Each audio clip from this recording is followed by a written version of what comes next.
Hello, everybody. Hi. I'm in a different setup so that we can do this live. I don't even know. I think this is probably going to be the best camera angle. Good morning. Good morning. Well, good afternoon or good evening, actually, because in Pacific time, it's like almost lunchtime. So hello, everybody. Thank you for bearing with me. I was running a little bit late this morning, but I think that worked out well because I know some of us were over watching Three Girls, One Guest with Candy, Soul, and Soil, and I think they've wrapped up now. So that worked out kind of nicely. But actually, I got wrapped into their live stream and forgot to walk the dogs at the right time. So I was running a little bit late. Sorry. But also sorry, not sorry, because they were over there talking about Tarot of Curious Creatures, which is such a delightful deck, and it was quite fun. So I got kind of sucked into that. But hello, everybody. Before we get started, let me unpin this comment from the top because I'm here now. There is a link. I saw some discussion in the chat about Racine, Owl Moon 513. This would not even be fair for me to do this video and not mention Racine because she's incredible. I already have a link actually in the description down below to her channel because, of course, I think she's the reason a lot of us ended up with this deck. Racine has been talking about the Tarot Vampyres for quite some time. So I wanted to give credit where credit is due because, again, without her talking about this deck, it wouldn't have even been on my radar, in all honesty. I am here in total casual Saturday morning garb. I am not dressed up. I'm dressed. I'm not dressed up. I didn't do anything with my face. We're here. We're just doing the casual thing. Hello, everybody in chat. So as a reminder to Unicorn Fan members, you guys are the ones, well, you guys know who you are, but everybody else, Unicorn Fan members are the ones with the little unicorn horns. Unicorn Fan members, I just added a new emoji in case you missed the announcement. We now have a Unicorn Fam question mark emoji.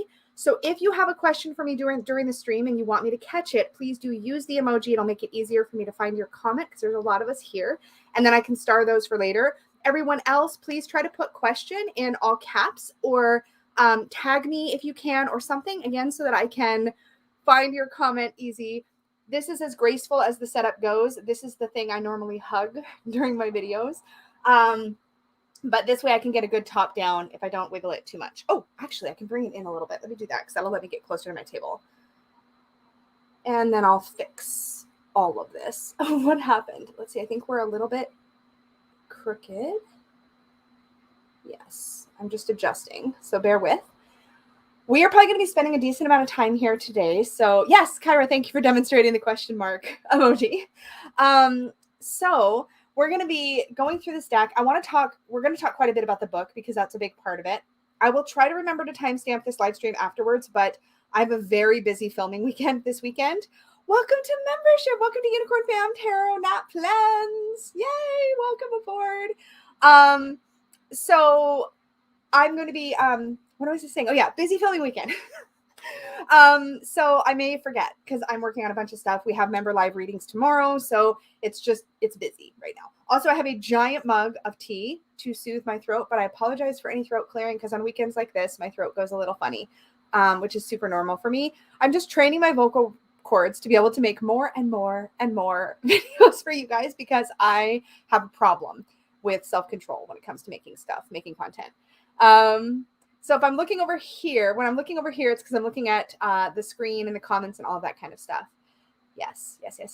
Perfect. Okay, so I'm probably going to talk about Guidebook first because I really feel like that's going to frame the discussion quite a bit. So I'm going to be starting here because I think for a lot of us, I could be wrong, but please tell me what you think. If you have this deck, was this one of the selling points for you? Because it certainly was for me. I want to make sure I'm on the right screen so I have no delay. Okay. So Phantasmagoria, this book, and what Racine said about this book is really what tipped me over the edge to want to try this. I will say I also got more excited about trying this deck once I studied the Thoth Tarot because there is a lot of Thoth in this deck. However, I don't want that to freak you RWS people out. I'm an RWS person.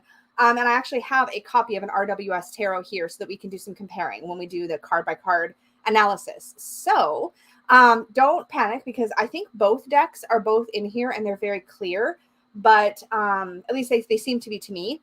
The right, how do I say this right? My opinion, the right things from each deck have made it in to the deck. Does that make sense? The right symbology, that sort of thing.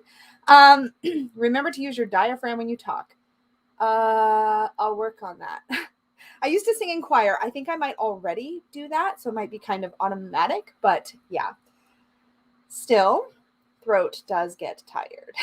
I need to get one of those like throat sprays. I know there's Emily D. Baker uses a throat spray, and I tried to like zoom in on her video at one point to be like, what is she using? Because I need it. Yes. Let's see. I want to make sure that I star questions as they come up, and I'll try to do them as I get a chance to do them. Oh, you belly breathe while talking. You're using your duck. Yeah, I do that. Yep. I pretty much almost always belly breathe because yoga taught me that. Okay, let's get into the book. So I think part of the reason that people rave about this book so much is because there's honestly, I wonder if I can make this part of the screen bigger. I don't know if I can. Let's see. I think we can do this. That doesn't really help that much. We're just going to keep it here. It's fine. We'll just look at one half of the guidebook at a time. So one of the reasons I think people rave about this so much is because there is literally so much detail. So the one thing you will not find in this guidebook is pictures of the cards. Nowhere in the guidebook will you find pictures of the cards. It's not going to happen. So that's important for you to know. It's not a visual book. There are a couple charts and things, but you're not going to find pictures, which tells you a lot right there. Because if you look at the thickness of this book, it is all text. It is all text. And that's one of the things that it's very exciting because, there's a lot of real work that's gone into this because it's 301 pages. So there's a lot. There's no fluff anywhere in here. And I think that's something that's really incredible to think about. When we think about the guidebooks we get today, a lot of time and energy is spent on beautiful formatting, and I have no problem with that, or big color pictures. And that's great. But if what you're looking for is the substance of it, if you're looking for deep dives into each card, you're not going to find that in a book that has so much real estate spent on photos. So unless it's quite thick. So there's that. Yeah, Tarot Stash says, I bought the deck for the guidebook. I haven't actually used the deck. I mean, fair. Yes. So Marianne, I will try to remember to do this. Can you explain the kindred spirits listed? Yes, I can do that. I'm going to keep that starred so I don't forget. Yes. So if you guys have questions, keep popping them in and I will try to star them as I spot them. Okay. So we can take a look at the contents here to get an idea of what is included. Make sure this can focus properly. Hello, can you please? There we go. There we go. I think I have to move it into just the right position. So we have A Dark and Stormy Night, Introduction to Background. We have Alchemy, which is about the cards. Awakening, which is card spreads and exercises. Kith and Kin is personal card portraits. And then we get into the cards. So they're organized by majors, minors, and that's it. It goes all the way through the book like that. So we're going to take a little tour through the guidebook first, and I'm going to probably have my hands in the shots a lot. I know that's a little bit annoying. I'm doing it kind of on purpose because I definitely don't want somebody to come through here and like copy the text. That's not fair. And I've seen stranger things happen, trust me. So I'm going to keep my hands kind of on a lot of the text, but I want to walk through what's here. So in A Dark and Stormy Night, what we have is basically an introduction and a background. So this talks a lot about the concept of the theme of this deck. It's a little bit narrative. It talks a little bit about Lord Byron, Mary Shelley, etc. And so if you're interested in the lore of the deck, this is definitely a section you're going to find really interesting. What I really enjoyed was this fear and the shadow section. So I'm just going to read a little bit from this part right here. So it says, fear is usually regarded as a negative emotion. One psychological explanation for fear is that it is a defense mechanism designed by nature to keep us safe. However, as a race, human beings seem to love being scared. Our predecessors paid to be frightened at a phantasmagorious show, and even in childhood, we find ourselves not only not avoiding frightening sensations and situations, but seeking them out. We are bewitched by ghost stories. We like to be terrified. Perhaps we are seeking a deeper understanding of our fears or of our part in the theater of life and death. Perhaps we enjoy the adrenaline rush that comes when we are afraid. From horror films, lantern shows, and the telling of nightmarish tales through time to the rituals of our early ancestors' rites for the forest spirits, humanity has a deep curiosity for the all that is dark and mysterious. It seems that experiencing fear in a safe environment, acknowledging our fears, facing them, and recognizing them helps us to understand ourselves and to overcome those fears and see them for the illusion that many of them are. And I think this gives you a lot of insight into the author's intentions for this deck and for the theme of this deck. It really feels like what the author wanted to do is bring all of that shadowy fear stuff to the forefront. So if you enjoy that bit of mystery and fear, if you enjoy, like a lot of us enjoy horror films, or we enjoy scary stories or scary movies. And I feel like this kind of, that's the theme with which this deck is approaching the topic of tarot. And so I think it's important to put that in its proper context when looking through the artwork, right? Because the artwork is designed to be in this world, in this kind of frightening, macabre, kind of dark and stormy night sort of situation. And so I think that's really important. Yes, thank you, Deborah. This is a great tip. If people are not members, yes, using the regular question mark emoji a few times will also make it easy for me to spot the questions. That's a great tip. Thank you. For those keeping score, I'm officially sold on needing this deck. I blame you. I've just started though. Okay. All right. And I want to point out, this was a highly, highly requested video. It's not my intention to make you feel like you must have this particular deck, particularly if the imagery is confronting or triggering for you. Please keep that in mind. Obviously, please know your own limits and all that good stuff. That's important. But I really enjoyed this section, and I really enjoyed the section here. So I'm going to go on a little bit further. I'm going to skip some of this, but it says, if we face our fears, we can master them rather than project them out onto the world and onto others, which can reveal itself as irrational hatred, bullying, or illogical or delusional morality. Denying fear isn't only emotionally unwise, it could be physically dangerous. Many of the fears of nature are part of our makeup, inherited from a time when danger lurked in the dark primal forests. In this sense, fears were, and still are, a valuable survival mechanism. Our task is to free ourselves from the prism of exaggerated fears by deepening our understanding and embracing creation in all its beauty, both dark and light. Hello, Gerald. Yes, purchase responsibility. Wait, purchase responsibly. I knew how to say that word. I just stumbled. So again, it goes on to, now it goes on to a section where it talks about the shadow. And this is brilliantly done. It does speak to the shadow from a Jungian perspective, which is very useful, especially if you're new to the concept of shadow or concept of shadow work. I think this section was really well done. I have particular opinions around, and I think this is an important piece that we sometimes lose when discussing the shadow. I've talked about this in other videos. I talk about it in my own book, but shadow is not just negative, right? Sometimes we think if it's shadow work, we're only looking at the negative parts of ourselves. And I think it's very important to remember when doing shadow work, what you're really doing is looking to shine a light into, I kind of picture my shadow area as like a really dusty attic, right? Where things have been packed into boxes inside of me and tucked away because they're uncomfortable. And don't forget that bad things about us, or things we perceive as bad about us, can be uncomfortable, but so can good things about us. Being in the spotlight, being visible, being seen, getting too much attention. There's a lot of things like that that can be very positive, but we put it away. Our voice, the ability to use our voice, these can be in the shadow. And then we can also have neutral things in the shadow. So I think that's an important point. And I believe there is something in here that addresses that. Yes, here it is right here. However, this is perfect. However, it is simplistic to assume that the shadow is simply bad, as it is not strictly negative. This is so important. Positive traits, too, can be rejected and suppressed because they are unacceptable within a social or family milieu. We may repress our own ambition if we are taught to not hope for betterment in our life, in which case healthy ambition would become part of our shadow. So he gives an example there of how it can be negative, it can be difficult. But it also can be positive, good qualities about ourselves that we've learned to suppress either as a coping strategy or to survive in a situation that was difficult. I guess that's the same thing as a coping strategy. So there are things that can lurk in the shadow. I find shadow work to be something that is incredibly powerful and useful in my life, and I've been doing it a long, long time. But I do think it's easy to hear the term and just kind of willy-nilly go into the work and not realize how intense and heavy it can be. Some people will only and should only do shadow work with the help of a qualified mental health professional. That may be the only safe way for some of us to do that work. Some of us may feel completely comfortable and safe doing it on our own, or doing it as long as we have somebody near us that we can kind of unpack things with, like a friend or a loved one that we can discuss some of the rougher parts of it with. Some of us are going to feel completely safe and fine doing it completely alone. I have Peggy here, who is an excellent sounding board for me and is an excellent resource for me when I'm struggling. I have that. And Peggy's somebody who makes me feel incredibly emotionally safe. So I have that sort of sounding board. And so keep that in mind in general. And just to say it again, because I've said it recently, you don't need a dark and spooky deck to do shadow work. For some people, that's exactly the wrong thing. You may want or need a fluffy hug comforting deck to do shadow work. That might be the gentlest, easiest way to get into that space. Kyra says, my fave example is my wife. The biggest part of her shadow is her inner child. The goofy part of her that is super playful because she got in trouble for it a lot. Exactly. That is such an excellent example. Yes.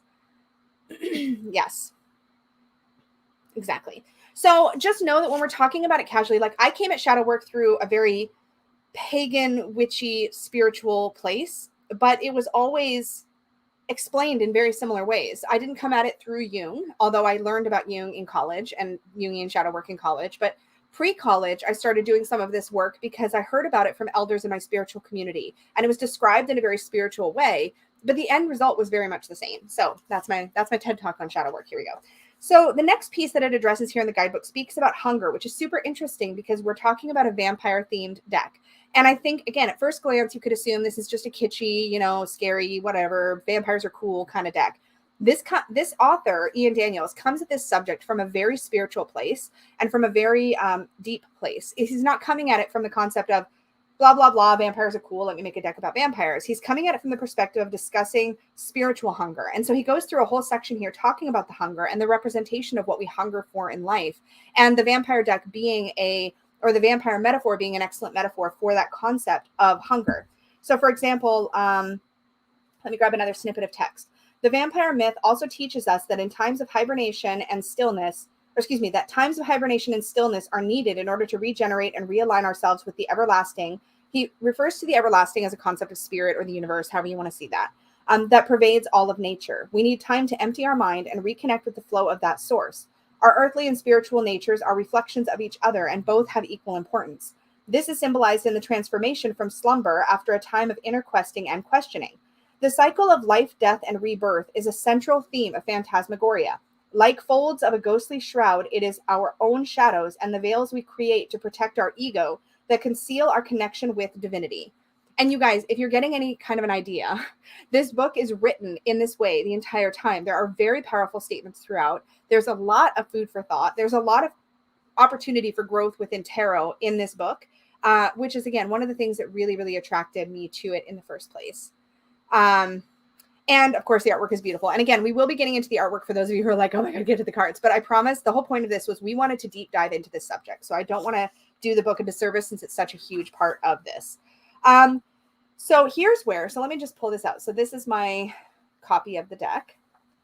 Now we are going to be going through the cards, but I want to quickly show you the back of the cards as I read this next little section. So it says, on the reverse of the cards, we find a red rose blossoming in briar stems. The rose is a symbol that has rich and ancient history, often with meanings that seem paradoxical. It is at once a symbol of purity and a symbol of lust, heavenly perfection and earthly passion, virginity and fertility, death and life. As a passive symbol, the rose is associated with regeneration, fecundity, and love, while also bearing the active principles of energy, lifeblood, and passion. The rose is the flower of the goddess Venus, but also the blood of Adonis and of Christ. It is a symbol of transmutation, taking nourishment from the earth and turning it into a beautiful, fragrant flower. That the flowers blossom by unfolding is a symbol of spiritual opening.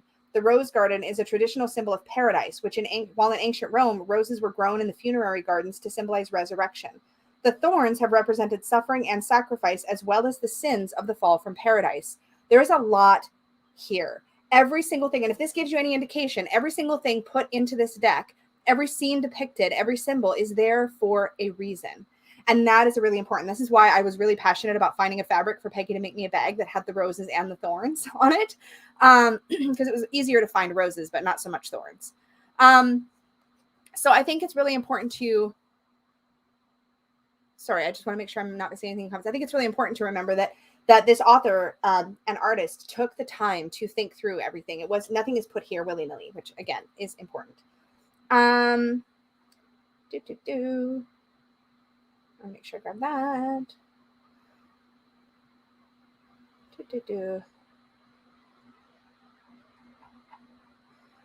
Yeah, so there's some discussion of shadow work. Again, I'm going basically on the Jungian principle of the idea that shadow is anything that we have tucked away, we've tucked away because it's uncomfortable or difficult to face, or that we felt we needed to suppress for some reason. So now I personally see the shadow as aspects of self that have been buried. So I'll just throw that out there. Now, the next piece here is the nature of matter and time. So this is a discussion on dark matter. There's a discussion on tarot. Again, we get quite in here.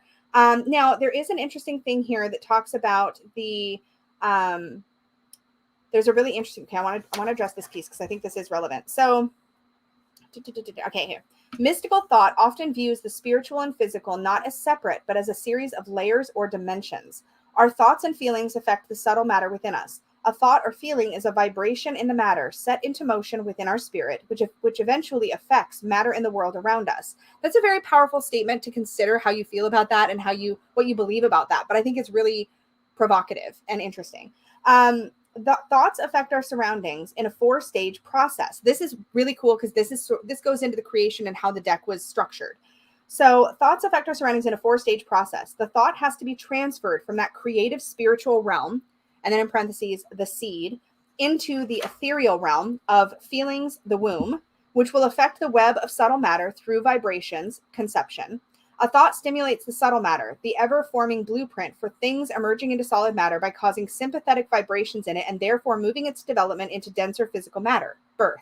Now, this is an allegory. This isn't literal, but there's an allegory here for seed, womb, conception, and birth, which I think is super interesting. You could change the wording of this and get something very similar by going seed, sprout, or seed, root, sprout, flower, or something along those lines, or flower, fruit, or seed, sprout, flower, fruit would probably be better. Seed, sprout, flower, root, or seed, sprout, flower, fruit might be a really good analogy for this as well. But in the Tarot of Vampires, Ian uses this to inspire the suits. So he has the element of fire, which is the suit of wands, or in this deck, it's called scepters, associated with the seed, the idea of that initial impetus, right? And he also has the lords, which in this deck are the kings, associated with that energy as well. So for seed, let me pull this over so you can see what I'm talking about right here.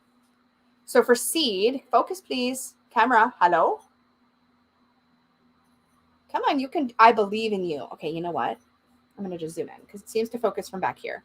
Okay, so the seed, fire, scepters, which is wands, and lords. The womb, water, grails, and queens. So this is the place where we sort of create and cultivate that energy. Conception, air, knives, and princes, and birth, earth, skulls, and daughters. So I guess my analogy, because conception sort of comes really before the seed, conception would be more like the, yeah, I don't know. I don't know how I would reattribute this to plant work. I'm trying to think. Maybe if you guys have ideas in the chat, please feel free to share. But this is really interesting, right? So daughters are, so let's talk about the court real quick. We're going to get into it again. But daughters are the pages, equivalent to pages in the RWS. Princes are equivalent to our knights. Queens equivalent to queens. And then lords are equivalent to kings. Now, when you're looking at this through the lens of the Thoth Tarot, we have to change this up a little bit, just like we would with the Rider-Waite-Smith. So daughters would be princesses. The princes in this case would actually become the kings the princes in this case, let me think, hold on. I want to make sure I say this correctly. The princes would be the knights. Yes, the princes would be the knights. So prince in Thoth, or prince in this deck, would be knight in Thoth. The queens are still the queens, but the lords would be the princes. I know it gets a little confusing. This is where we start to get into that kind of crossover between RWS and Thoth. But in general, in RWS, you have page, knight, queen, king. The knight in RWS is still the knight in the Thoth. He just rises to this top position. And then we have a prince in this place instead, who acts more like a young king, the prince who's to become the king later. So it's a little bit different in the progression, but it's very, very easy. This is a much easier translation, I think, to RWS because we have, of course, page, knight, queen, king, basically, is kind of how it would work out. So I know it's a little bit confusing, but I hope it gives you an idea of kind of how it works. So then we have some information here in general. I got to move the deck again. Some information here in general about the Tarot of Vampires and the symbolism. He discusses how he uses symbolism from vampire myth to move over. I know the whole court thing is confusing. It needs its own dedicated video, honestly. Okay. So Jessica says, let me put this up. The seed, here we go. The seed is already there in the beginning. The womb is the home where conception will take place. Yes, you are correct. Thank you for that. I needed a little reproductive knowledge. Conception is the fertilization. Yes, that makes sense. And then birth. Okay, thank you. I appreciate that. That helped a lot, actually. I was like confused for a second. Thanks for squaring me up. And sorry, we're not doing any questions. We're doing discussion of a tarot deck. So then from this section, we move into alchemy. So here's what we're talking about. I love that there's a C.S. Lewis quote here, by the way. It says, holy wisdom is not light and thin like water, but dark and thick like blood. Super interesting. As obviously an allegory that Ian felt was appropriate for the theme of this deck. Let me just do this really quickly because that's going to be a little distracting. So I'm just going to sweep that away just so I don't have the ones showing up. But feel free to hang out and watch if you'd like. So tarot is a card game that has been passed down through human history, developed out of our search for meaning in life, and it encompasses many shared truths and symbols. So this is where Ian discusses a lot about the structure of the deck and the symbolism involved. And now we get into some interesting spaces. We have our first chart. There's a discussion here of the major arcana and its association with the zodiacal wheel. So we're starting to talk now about what the associations are through the majors. And this aligns beautifully and perfectly, I believe. There could be a small discrepancy with one of these cards. I want to say it's the star. There might be a discrepancy with the star, but I don't think so. I think this is going to line up. Please focus. I would really like you to focus. Let's see. Why is it having trouble, I wonder? I'm just going to open my screen and see. Can I do anything here? No. No, we're stuck. What happens if I... Ah! Ha! I just took a still photo. That's hilarious. Okay, well, let's do this. There we go. Now we're going to focus properly. I didn't have my thing on, so I couldn't control the focus. Okay, I think we're better now. This is going to be much nicer. So anyways, let's zoom in a little bit so you can kind of get an idea of what we're looking at here. So here we have all of the associations with the Hebrew letters and what they stand for. This is such a handy chart. I should have bookmarked this one as well. Sorry, my dogs are barking. And then we also have all of the zodiacal associations here. And then we have the majors. So here we see very clearly that the Fool is associated with the elemental trump. Sorry, I gotta get my hand out of there. The Fool is the element. I need a stick, y'all. You know what? I'm gonna use my wand because how cool is that? All right.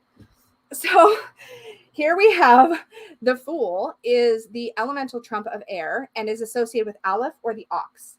The Magician is the planetary trump of Mercury and is associated with Beth, the house. The Priestess is the moon and is associated with Gimel, the camel.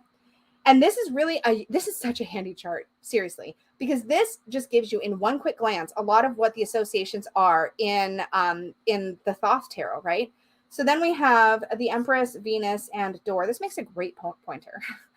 And so forth. And so we go all the way through. What's really amazing about tarot's major arcana, and you'll learn this if you study the Thoth or if you have studied the Thoth, what's incredibly interesting is that the entire zodiacal wheel, so all the planets and all the signs are and all four elements are present in the 22 major arcana. In fact, all of creation, if you think about it, if we have all of the planets, all of the signs, and we have all of the elements, it's like every part of creation is present in every single major arcana card. It's there by design. It's intentional. So these are the Golden Dawn associations, and it goes all the way through. This is excellent to get familiar with. It will add so many layers to your readings if you get comfortable with this association. So next up, this is very exciting too. So a discussion on I'm going to have a sip of my tea here. So this is a discussion on the minors and how the suits are associated. So I'm going to give you a quick rundown of how this works.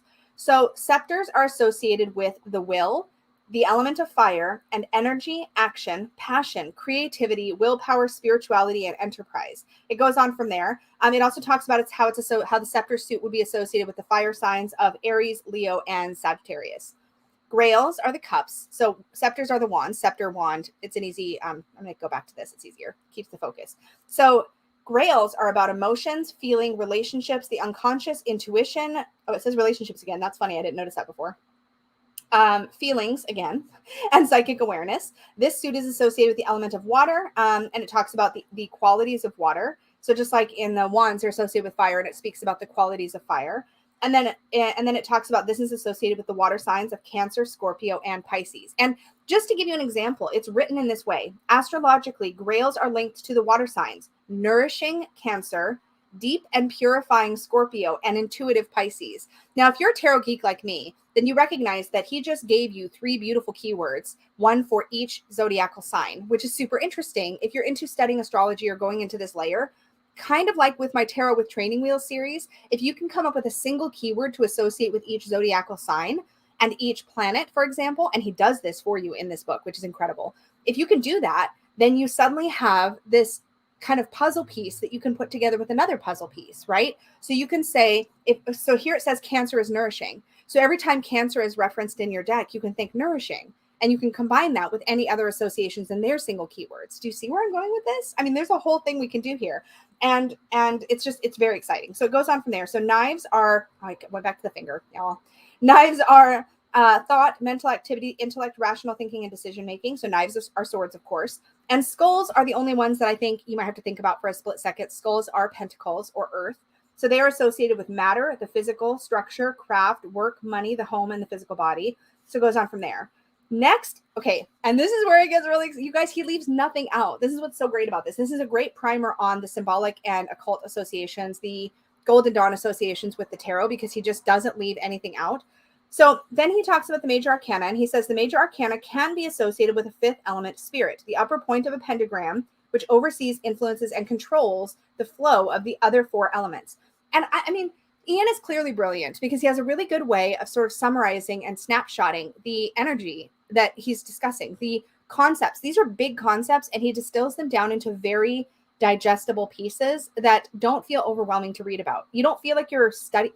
I didn't feel like I was studying. I felt like I was getting a really nice primer. And that's what this is so good at.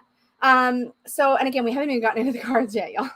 So then he talks about, so he's talking about the archetypes of the 22 major arcana. He says here, these cards actualize the higher parts of our consciousness and have been linked to the 22 letters of the Hebrew alphabet, which we just covered, the paths of the tree of life, the runes, the I Ching, and the archetypes proposed by Carl Jung. This is so great and fascinating here, by the way.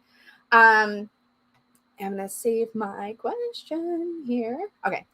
And then it says, major arcana cards also represent our personal journey in life, starting with the questing beginnings of the Fool and completing the circle with the world, eternally rebirthing. Okay.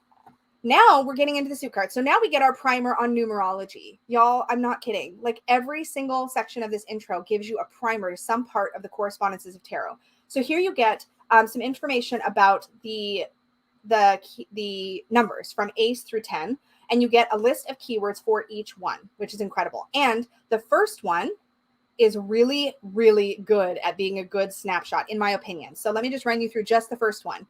Ace is essence, 2 is energy, 3 is growth, 4 is structure, 5 is force, 6 is equilibrium, 7 is absorption, 8 is rhythm, 9 is crystallization, and 10 is manifestation. Now, any of you guys who have taken my Tarot Bootcamp for Beginners, this would be an excellent resource for that course, because we do go through the process of choosing our own keywords for each of the numerological associations of the tarot. So moving on, we now have another chart, which I'm very excited about. So the minor cards are further understood when we also incorporate their zodiacal aspects.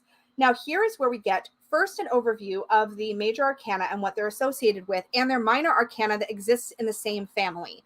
This can be a lot to absorb, but it's really interesting to go back and look at. So, for example, the Aries is the Emperor. So that's our zodiacal Aries card, right?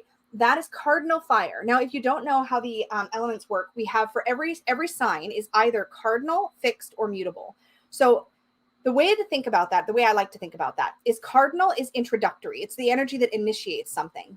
Fixed is stable, and mutable is changing. That's kind of how I like to think about it. So in every zodiac, in every set of 3 signs, so in every set of 3 fire signs, you will have one will be a cardinal sign. That means it introduces its season, if that makes sense. It's at the beginning. And the fixed is sort of in the middle. It sits in the middle. So it's not during a changing time. It's not initiating, but it's also not in the process of transforming or changing. And then mutable falls at the end of its section. And I need a visual reference to show you how that works. But once you kind of wrap your brain around it, it makes a lot of sense. So Aries fire is cardinal fire. So it's initiatory fire energy. And it's also associated with the 2, 3, and 4 of scepters. That's the 2, 3, and 4 of wands. And when you think about that, right? The 2 of wands is initiatory. That makes sense. The 3 is initiatory. And the 4, we're still at the beginning of our journey in a way, right? If we come down here to find fixed fire, which sits at Leo. So Leo is fixed fire. It's associated with the 5, 6, and 7, the middle chunk of the minor arcana. Think about how much sense this makes, right? So in the minor arcana, if you lay out from 2 to 10, you're going to clearly see the first 3 cards are cardinal. They're the initiatory energies of the suit. The 3 middle cards are fixed. They're the ones that are stable in their suit. So we're kind of in it, right? We're kind of in it. We're mired into it, right? And then the 8, 9, and 10 is the mutable. So in this case, mutable fire is here. It's Sagittarius. It's changing. It wants to constantly adjust and refine and move and shake. And so that's the 8, 9, and 10 of wands. And if you think about the 8, 9, and 10 of wands, right? The 8 of wands is like movement and speed, right? The 9 of wands is like, we're really still pushing forward. We're pushing forward towards a culmination, towards a change. And the 10 is that actual over the top energy, right? It's like when we're at the end, but also the beginning. So like there's a lot to unpack in here, and you could sit in any one section of this book and just kind of dip into it. And if it interests you, go a little further, but there's enough of a primer here that you get to start it all, right? And so next we're talking about the court cards. I know I don't even want to move from this section because there's so much to do there, but we're going to move on. So we have court cards, and here's where he discusses the sort of elemental association and the energy of each of the court cards. So lords, this is the top of the suit. So this is similar to the king and Rider-Waite-Smith. They represent the fiery, active, bold, and dynamic aspect of their element. I think I've gotten this backwards. Let me think. Somebody who is Thothy experty in the... Actually, you know what? I have my Thoth tarot nearby. I want to make sure I didn't give you guys misinformation. I'm going to just quickly check. So I know there's so much, you guys. It's awesome. It's awesome. Okay. So let me grab my court cards here because I want to make sure that I've gotten the elements correct. Yes. Okay. So princesses are earth of their suit. Why did I have to grab the discs? They're harder. Let me grab swords, maybe. Yeah, this will be better, right? Yeah. Princesses are earth. Princes are air of air. Queens are water of air. Did I get that right, y'all? I feel like I'm not finding the right pictures to really make sure that I'm right here. Yeah, fire of fire are the knights. So, okay, so he is using, how do I say this right? Okay, so he is using the Thothy associations. Yes, okay, so let me just grab this real quick because I think I got it backwards earlier. Okay, princesses in the Thoth tarot are the earth element of their suit. So they're stable and they're grounded. So they're equivalent to the page in Rider-Waite-Smith. They're stable and grounded. Knights are fire of fire. Yeah, I've literally put these in the... That's so funny. I put these in their Rider-Waite-Smith equivalent positions before, so that's why I was confusing. Okay. I'm going to hopefully do this properly. Okay, so princesses are earth. Princes are air of their element. So they represent the airy part of fire. So they bring air into the equivalent or into their suit. So the prince is very, and I'll read it in here because the princes in here do associate with the princes in the Tarot of Vampires. So again, here we have princess. I know starting to fall off the fence here. I know it's a lot. The prince is air. And again, the prince is equivalent to the Rider-Waite-Smith king. The prince will become the king in the Rider-Waite-Smith. And this is where it does get a little bit confusing because otherwise everything is equivalent. They're just sitting in slightly different positions. I've never found that to actually be an issue when reading with the Thoth. Because if you pull a prince, you're thinking about him as what he is. He's the prince. He will someday be a king. And he's the airy part of fire. The queen is the watery part of fire. And that stays the same to Rider-Waite-Smith. And this is also how it is in this deck. And then the knight in the Thoth sits at the top, right? He's the one that's going to court the queen. There's a whole thing there that you can get into. But he is fire of fire. He's the most dynamic energy. And it just so happens that in the Thoth tarot, he sits at the top. So the Knight of Wands in the Thoth tarot is equivalent to the Knight of Wands in the Rider-Waite-Smith. He just happens to sit at the top of his suit. And he is associated with the Lords in the Tarot of Vampires. So the Lords in the Tarot of Vampires are equivalent to the Knights in the Thoth tarot and in the Rider-Waite-Smith tarot. And like in the Thoth tarot, the Lords are sitting here at the top of their suit, at the peak of the energy. Does that make sense? So they are the leadership role. Okay, so now that I've used the Thoth to kind of help us wrap our brains around that, I've got so much stuff on the table now. I'm going to keep the Thoth handy because we may reference it again. So here it talks about the Lords represent the fiery, active, bold, and dynamic aspect of their element. And I'm not going to read the rest of this. It's just not fair to the author to like read every single thing. But the queens embody the watery element of their suit. The princes constitute the third level of creation, and like the air suit of knives, they stand for intellect and conscious thought. They are the active combined energies of their lord and queen. So there's stuff to be unpacked there if you really want to. And then the daughters represent the earthy aspect of their suit. Okay, so we've covered the sort of elemental associations. The courts will be the biggest sticking point for getting used to this deck, but it's a wonderful primer for Thoth. If you're at all interested in Thoth, this will really, I feel like, be an excellent bridge for you between RWS and Thoth. Then we get into Kabbalah and Tarot. And y'all, we are 45 minutes into this stream. And we have not even touched look at how far into the book I am, just for reference. Like we can't because we don't have time, but I want to give you an idea. So when we're talking about Kabbalah, there is a preview here into the 4 worlds of the Kabbalah. So when we see the tree of life, I, before studying the Thoth Tarot, thought that this was just, I really thought that this was just one thing, right? But it's not. It's layered. It forms a bit of a Jacob's ladder situation. So in fact, and this is not necessary to understand everything we're going to get into, but it's really fascinating to me. Keter of one world, of one chunk. So you have 4 different trees of life that connect to one another and form the larger sort of Jacob's ladder look of the final sort of tree of life. Yes, planes. Thank you, Marlena. So one of these, so the Keter will connect to Tipperet of the next plane or world up. There's a really wonderful video that I link in when we did the Thoth study group live stream with Marlena and Danny and Dawn.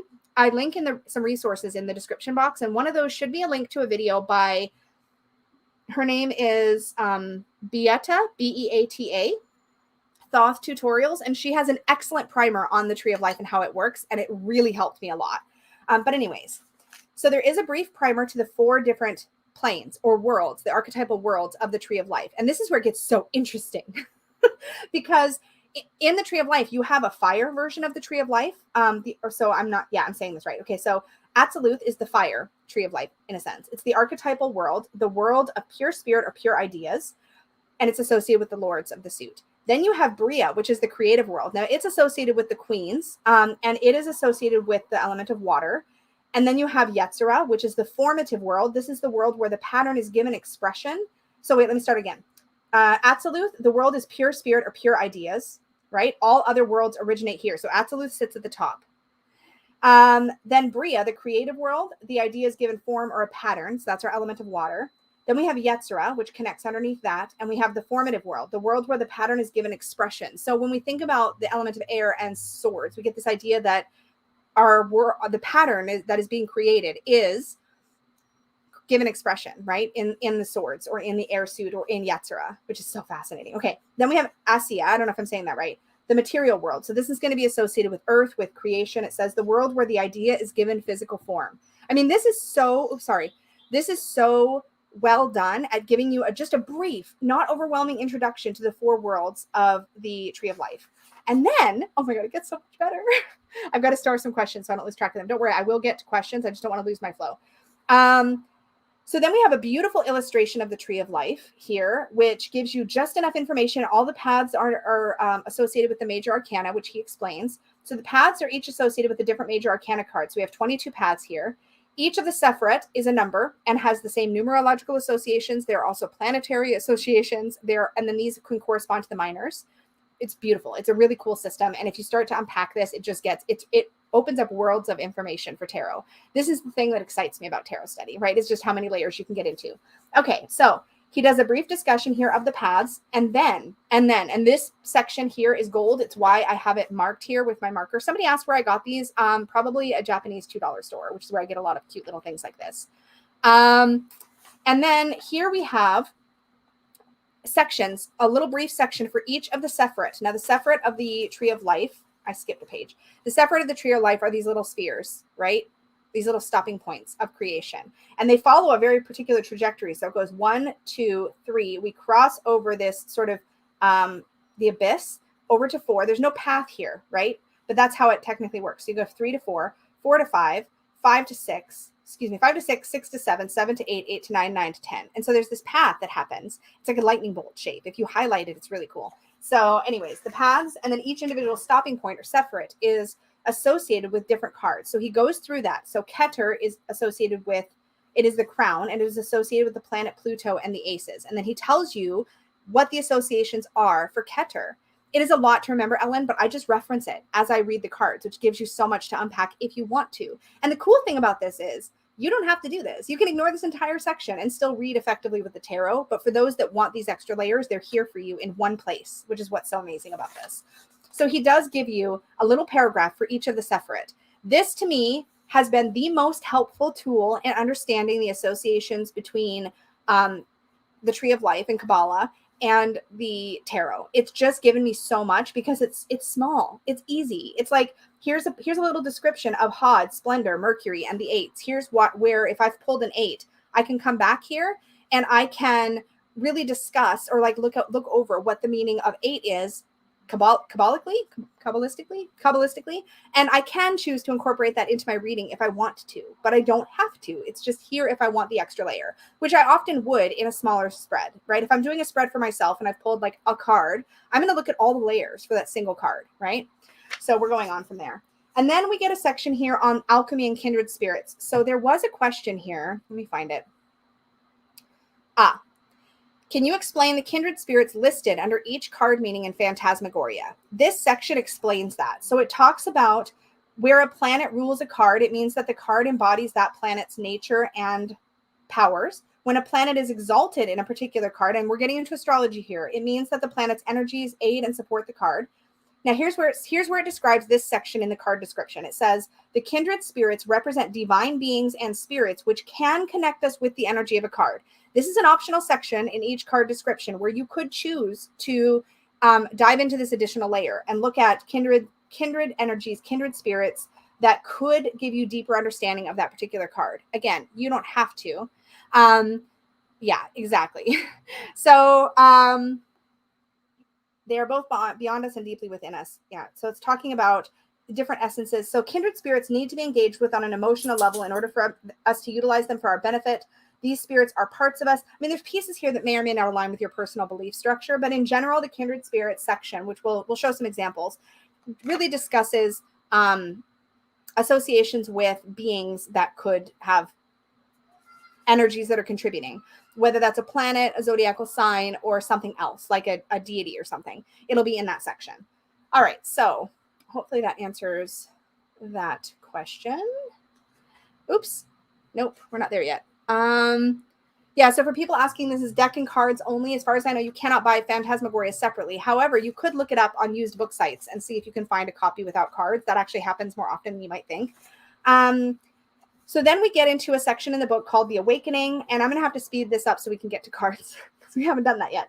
So card spreads and exercises live in here. There are some fantastic exercises in here. Again, like really good stuff. And a lot of this is just, they're going to be spreads you might be familiar with and exercises you might be familiar with, but they're put into the world of the Vampire Tarot. So they've got some fun theming around them. So like, and there's some neat stuff. There's also some sort of magical work you could potentially be stumbling upon in here. So keep in mind, there could be some of that. Let's see this here. Pages. Let me go back over to my live comments. I think I remember, wait, where did it go? Here it is. I think I remember Garden Goddess Tarothea saying that if you combine the horse of the knight and the throne of the queen, you get the princess chariot. That's a beautiful way to remember it, because the knight and the queen will form the prince who become the king. There's an interesting association there you can dip into, which is so fascinating.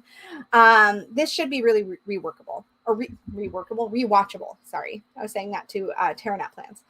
Okay, so I'm going to unstar that, hide that. Okay, so next we're getting into kith and kin. So this is essentially you building an understanding of your astrological world as it is represented by the tarot. It sounds really fancy, like very themey, the way that Ian's done it in here. But kith and kin will introduce you to your calling. This is where you create your own personal vampire name. Some people are going to be like, no, pass. And then you have a dynasty card, which is basically your dynasty card, if I recall, is your sun sign. So you go through and you use the charts that were earlier to pull out your sun sign card. And then you can also, of course, choose your moon sign and your rising sign card. And then from there, you go on to your vampire clan. This is going to be a grouping that you belong to based on your birth date. Then you have, so each clan is going to be associated with a different element. This is a fun exercise for getting to know your personal astrology in the tarot. I did this. I journaled it. It was really fun. But I knew a lot of it. It was just kind of cool to go through it in this theming. And then you have your bloodline card, and all of this stuff is basically just based on your astrology and the decans associated with, let's talk about that because that's here. So our last chart in the intro is a decan chart for the tarot, which is brilliant, especially if you don't have a handy decan wheel or anything like that. This tells you, based on the date, what astrological Okay, now this part I'm not as familiar with. Oh, yes, yes, I am. So this is like 11 to 20 degrees of, is that Capricorn? I think that's Capricorn. Yeah, that's Capricorn. So 11 to 20 degrees of Capricorn would be December 31st to January 9th. Your dynasty card, if you were born in those dates, your dynasty card would be the devil. Your bloodline card would be the three of scepter. Is that scepters? Why is it SK? That was a typo. That's so funny, right? No, wait. Oh, skulls. Three of skulls. It's Earth sign. Three of skulls. That's what SK is. I forgot for a second. And then your vampire court would be the Queen of Skulls, and your vampire clan would be Clan of the Skull. It just tells you what element you're in, basically. So it's telling you that your dynasty card is the devil because the devil is associated with the sign of Capricorn. You're in Capricorn. Then it's telling you your bloodline card is the Three of Skulls because that specific card covers this specific time period of December 31st to January 9th. The Queen of Skulls is the court card associated with this time period. And the vampire clan is the earth element. So the skull, of course, would be the Ace of Skulls. That would be the Clan of Skulls, the Pentacles clan. Does that make sense? So this is just interesting to get to know because if you pull out all of these cards that are associated with your particular birthday, so I'm going to answer Gina's question right now. Oh, wait, no, let's go here. Hold on. Yes. Okay. Okay, so Gina says, one of the things that confuses me in the portrait section is that my birthday is October 23rd. So let's find October 23rd. It is right here, October 23rd to November 1st. And it says, and due to the time of birth, I am Libra air. Interesting. Oh, okay. So it might depend on how you're doing your chart. You said, however, it lines up with Scorpio water. Okay. So technically 0 to 10 degrees of Scorpio is a water. It's water. So October 23rd to November 1st puts you in 0 to 10 degrees of Scorpio. So probably you would just go one up.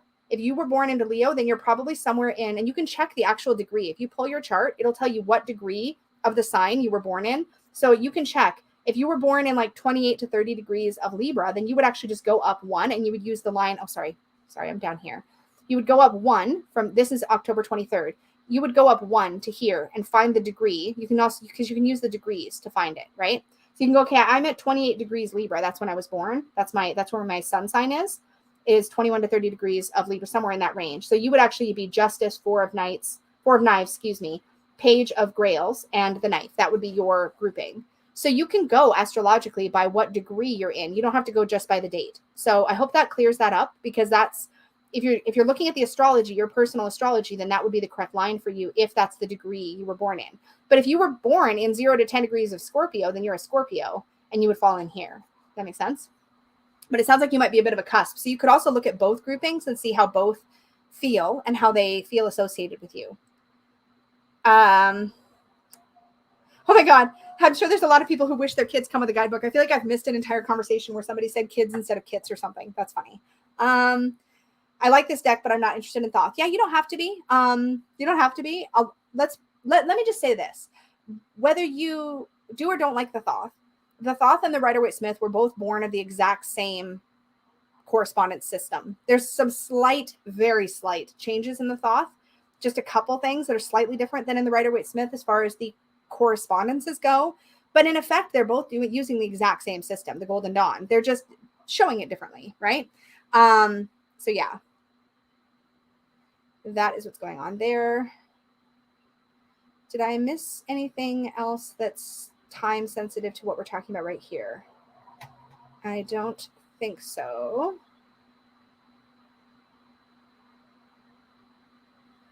Yes. So there's that. Oh, this is so interesting. So Aaron says, my knowledge of astrology has never gone past Aries, not sounding like me at all. This sounds like a whole different language. Fair. You can ignore this entire section. I found it kind of cool because I've been studying astrology lately. And we've been studying astrology in the Unicorn Fan. We've been doing a book. We were doing a book club on an astrology book. So that's been really interesting for me. But you can use this deck effectively without going into these layers because the descriptions for each card are incredibly good. So we're going to get there. But I liked to show this off because if you're interested in any of this stuff, this is such a great all-in-one in a very small amount of pages. It's not much. You get so much information, just enough to be able to layer this stuff in if you want to. And that's the neat thing to me is that I can pull out this deck. It is quicker for me to access the information in this tarot guidebook than in any of my Thoth books. This is faster because it's all in such a small space. So I can quickly remind myself of the associations I've been studying on a deeper level here. But you can skip this entire section, pull out your deck and start using the card descriptions, and you can stop there and you're going to have, I think, a very effective tool at your disposal. So I'm going to answer this question right now too. So P is for princes, correct? Pages usually don't have a zodiacal correspondence.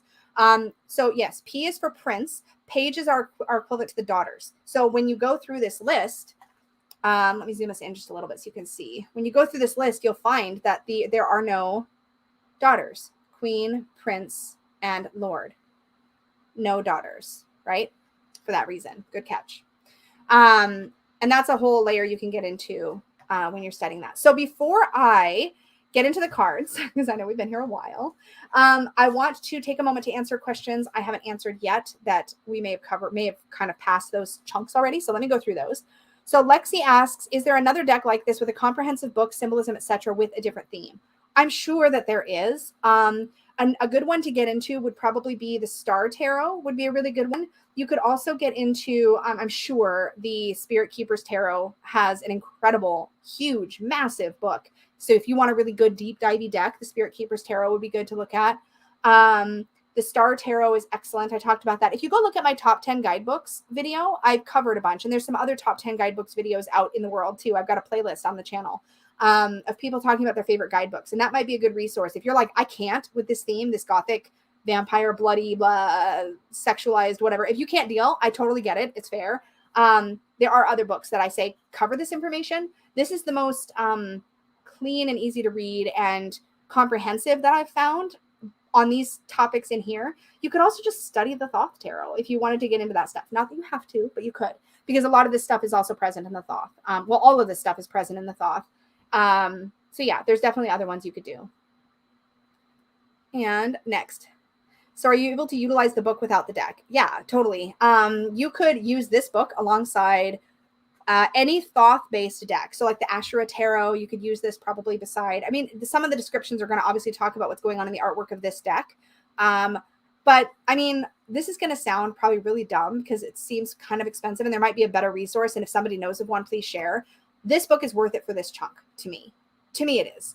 Because I have lots of other books that cover these topics, but this is the most succinct and clear and short. It's like this part feels to me like the cliff notes of a lot of the other Thothy books that I've read. So this is really excellent. This section right here is amazing. I need to have another sip of my tea so my throat doesn't die. By sip, I mean giant gulp. Hold on, not done. Tea is going to be a survival tool for me this weekend. All right. Let me unstar that and hide it. What oracles do you have that might pair with this? I'd love to hear others in the chat suggestions too. I'll be honest. I used this. Well, I did use it with an excellent pairing, but it's so rich and deep. Decks like this sometimes invite me to use them by themselves. But I really enjoyed using this deck alongside the Wisdom of the Shadow and the Wisdom of the Divine Feminine. I felt like they complemented one another very, very well. So that's my favorite pairing. I could also see this deck working really well with the Oracle of Echoes. Thematically, they don't align. You could also use it with the Seasons of the Witch Samhain Oracle if you have that, or I'm sure there's others that would go really well. It might look really nice next to the Vintage Wisdom Tarot or Oracle rather. I'm just thinking of what I have.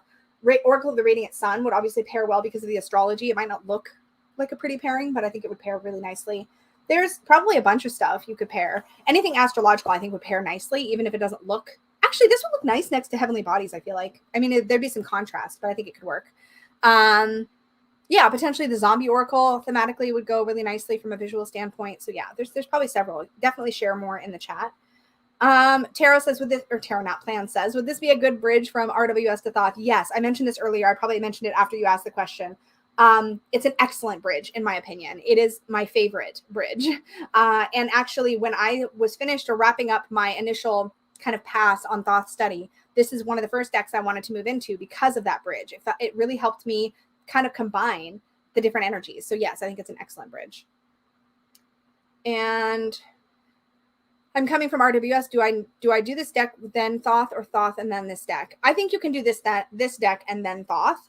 If this interests you, it might make Thoth feel a lot less overwhelming, because once you get comfortable with these card descriptions, I feel like then the Thoth card descriptions will make more sense. That's my personal feeling on it. But this is not, I want to be very, very clear. The descriptions are very applicable to RWS as well. And there's a really cool, I found a kind of an interesting separation in the way that the descriptions were written that let me do that easier. And then Kyra says, this isn't a separate book and deck. Oh yeah, sorry, I answered that. Yes. So unless you can find a copy on a used bookstore, you are not going to get the book separate. Yes. So yeah, Terran Tarantula says, I definitely classify it as a kitschy vampire deck due to the art. I enjoy that aspect of it though. Yes. The art takes you right into a vampire world. Okay. We're not going to fool around with that. It's very strong. And there are some people for whom a vampire world could be really not a great place to play around. It could feel very triggering for some. There's things about vampire lore that can be really intense. So if the art doesn't resonate with you, don't feel like you're like on the outside of some tarot trend you need to hop on or anything like that. You can get all of this exact same information from other guidebooks, other books, other tarot books. You can study Kabbalah, astrology, the elements. You can do all of that from other resources. You don't need any of this. But if you're not, let me back up. If you don't mind this world, if you don't find it upsetting or triggering, or it doesn't feel like it's an unhealthy thing for you to do, then it can be a really cool, fun way to do it if you enjoy vampire lore. I'm very fluffy in my aesthetic. You guys know that. I like my unicorns and, my fluffy stuff. But I also really love any deck that has excellent world building, and this one does. So it's great for that. So now we're going to be getting into the cards. I'm going to be moving the book to, well, no, we're not going to do that yet. I want to give you a bit of an anatomy of the guidebook. I was going to say it's motorcycle season. It's really not. It's kind of cold today, but my windows are open because we need the fresh air badly. But let's go through the anatomy of the guidebook because it's the same through the majors and the minors. There's literally no difference. You get just as much information for both. So let's talk through the anatomy of the card descriptions, and then I'm going to pull out the deck. We're going to do a side-by-side with Rider-Waite-Smith so that we can talk about that. You guys are going to be here for a while. We're going to be here for a while.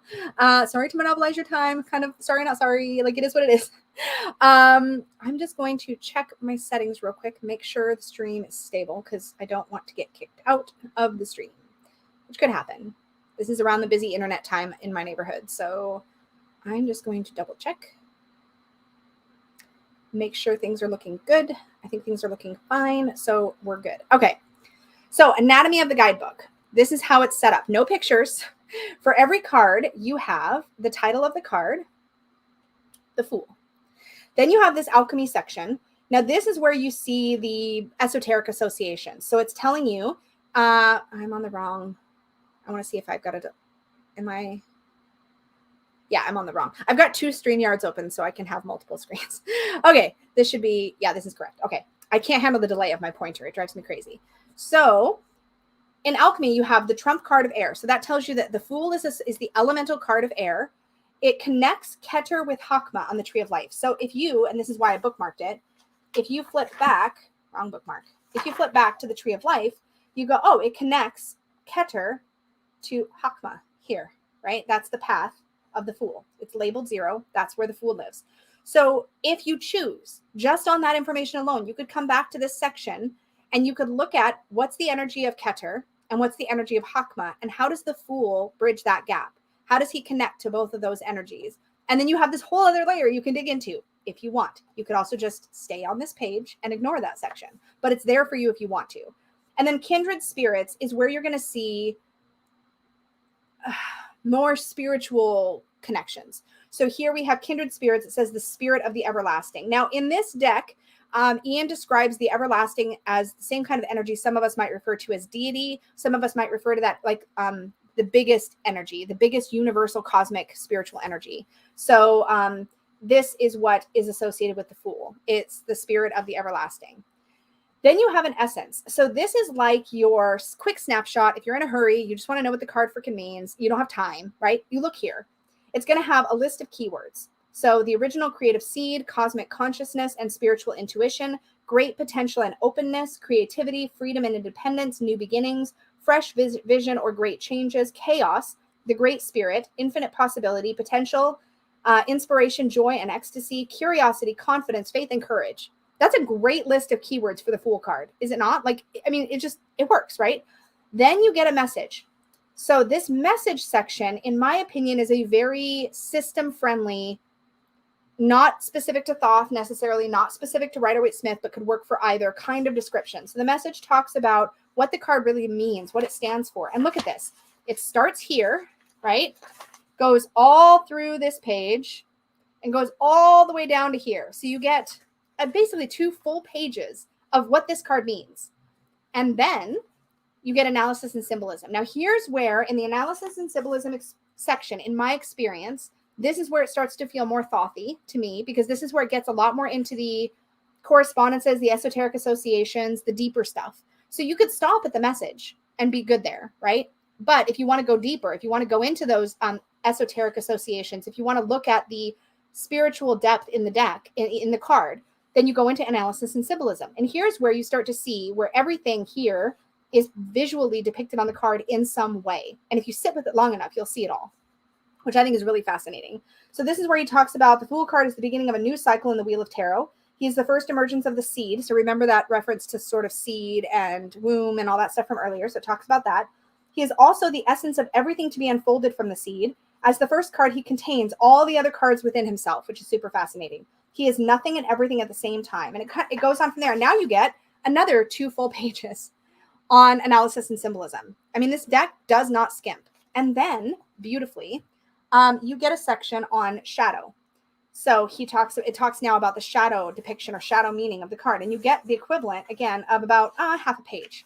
And then we're on to the next card. So that is the anatomy of the card description in the guidebook. All right. That is as much as I can do on the guidebook because we've been here like a long time. We're going to talk about the cards now.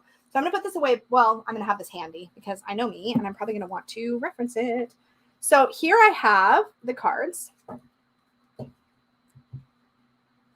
And I'm going to, how am I going to do this? I think I'm going to put them here. They're a little slidey. They are glossy. And then I'm going to pull out my Rider-Waite-Smith. So I have the DeBrigg original tarot here because it's got clean lines. It's easy to see. Very big visual difference between these 2 cards. So I think we're about as zoomed in as we can be. So I think what I'm going to do for this section is I'm going to make this part big. I don't think I made my screen big, not me big. Hold on. Let's try this again. I'm going to make this section big, and then I'm going to zoom in more so that we can really see. I don't think we need my face for this. I just feel like this is going to be more useful to you guys. I'm going to make sure I didn't miss any questions.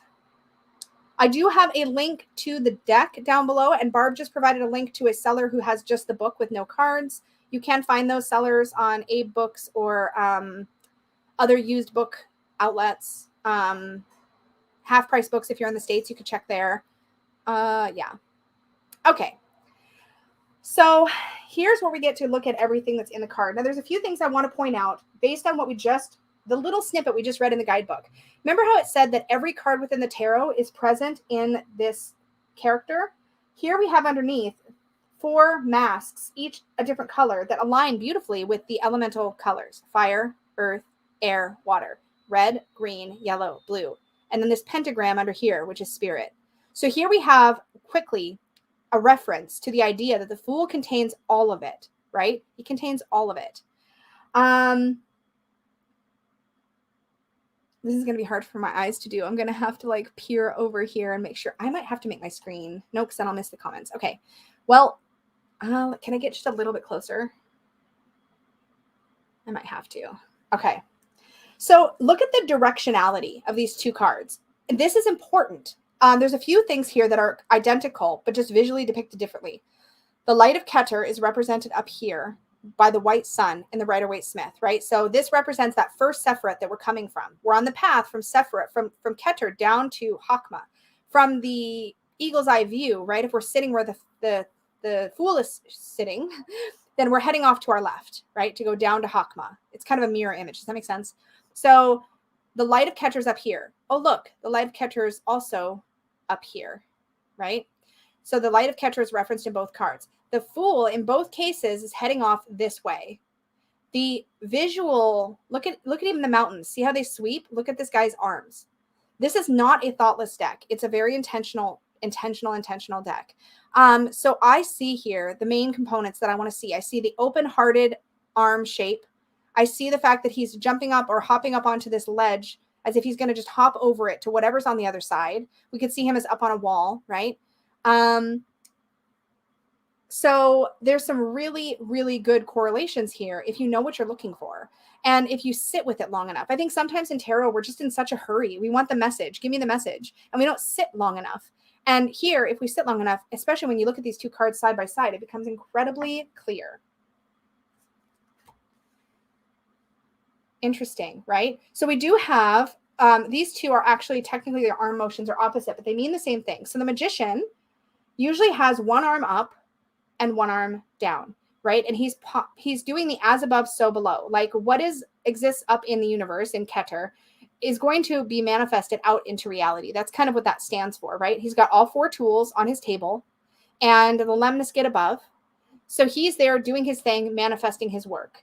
Here we have our vampire friend, and he also has the tools. He has the grail. He has the knife at his belt here. He has the skull, and he's holding a scepter, right?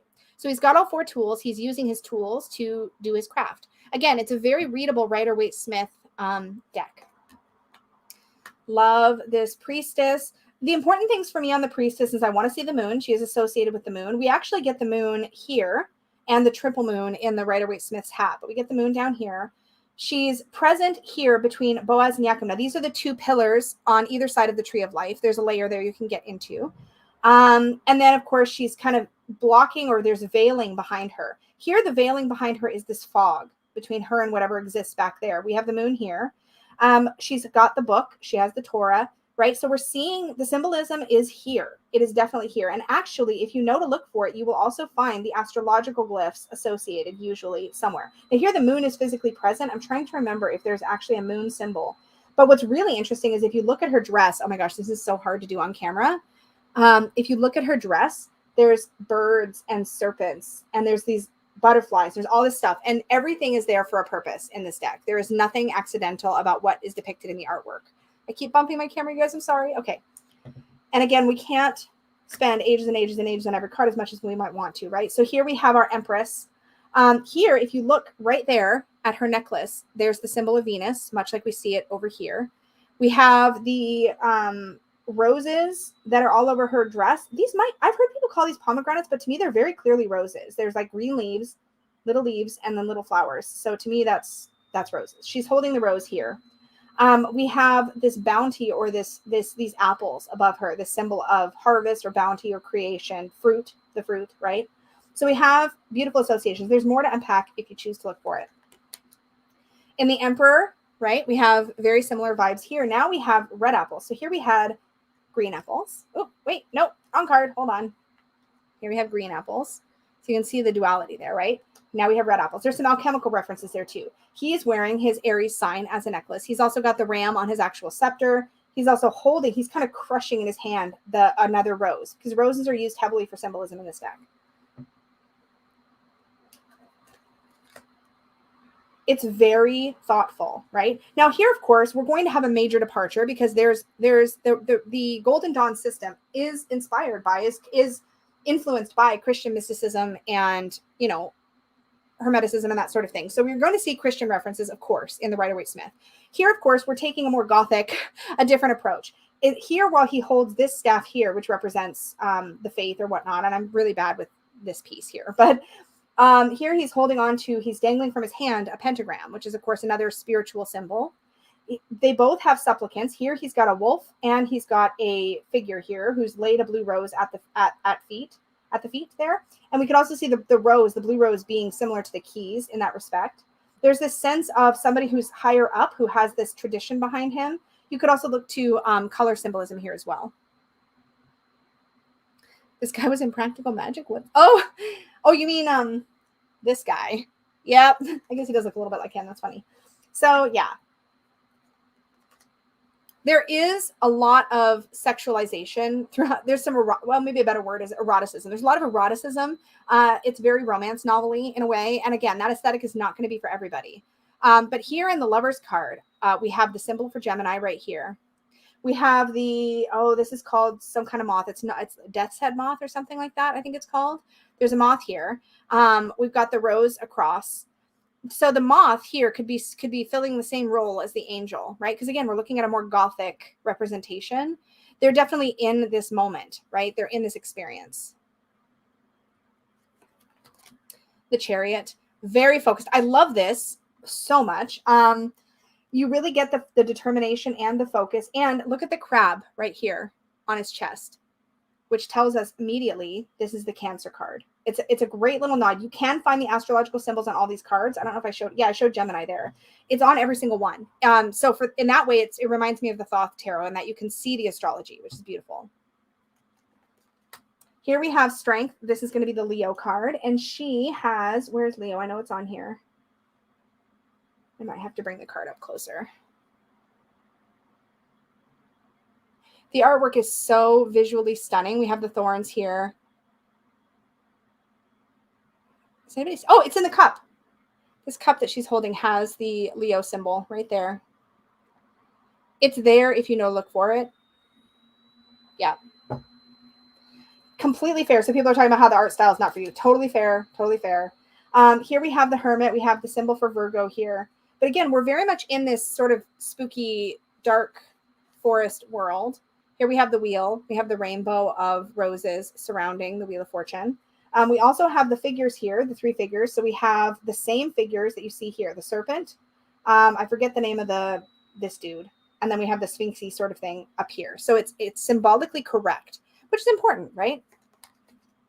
Here we have Justice. Libra is down here on her sword, the symbol for Libra. This is the Libra card. Really, really gorgeous. Yeah, if you get the book and the deck, I mean, the book does talk about the vampire theming. I was focusing on the meat and bones of it, but it does put a lot of it in this lens. And if that bothers you, there might just be better resources, honestly. If you have a new deck, Justice and Strength are swapped. Okay, so interesting point. I've put them in this order so that they're aligned with the Rider-Waite-Smith. Well, actually, Peggy helped me put them in order.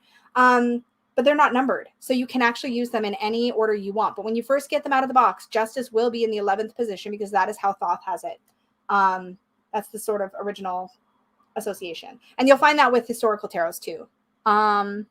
So yeah, you will find Justice in position 8, but again, they're not numbered on the card, which is great. So you can work with whatever numbering makes sense to you. Here we have our Hanged Man. It's a dark, kind of scary artwork. If that is not your vibe, I get it. In reality, I will probably use this deck mostly in the season when it feels appropriate, but it's such a rich, deep deck to use in that season. Here we have Death pictured, but in the Vampire Tarot, here we have Scorpio up at the top. So you've got the astrological symbols there, but the symbolism is there. And again, if you sit with the book has these wonderful detailed descriptions of what you're seeing in the card and what it means. I really love this Temperance card. So we have the symbols down here of Sagittarius showing up on the cauldron.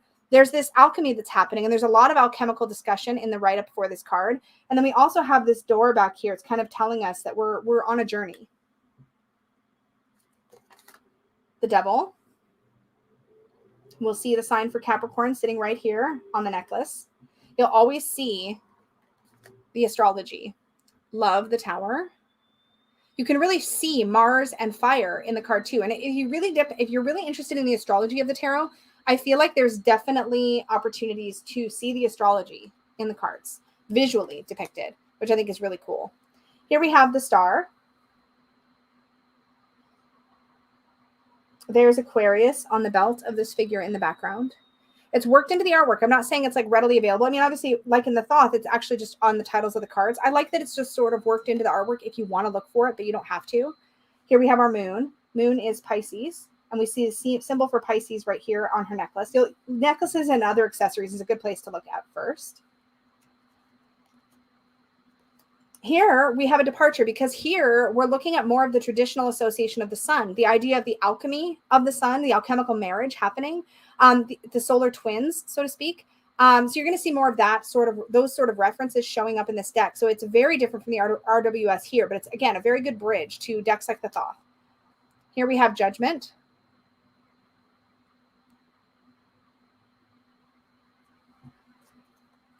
The World. Here we have Saturn. So I'm looking for Saturn because I know it's going to be on here. I'm going to have to bring this one up again. If anybody spots it, let us know. It's in there somewhere. Is it? I don't feel like it's on her arms. There's a lot of, I know there are people that see that they use this deck more like erotically because it's got a lot of that energy going on too. If you're into the theming, I didn't see the Saturn. I didn't see it, but it's there somewhere, I'm sure. So now we're into the minor arcana. So let's take a quick look at the aces so you kind of see what the aces look like. So we have the scepters, which are these like tall wand type things, sometimes crosses, right? So these are what our aces look like. So they have the suit symbol. So we have the ace of scepters, the ace of cups, just to kind of know what they look like, especially if you're not interested in the card by card, just to get a feeling. Oh, these are the knives. I missed it. There it is.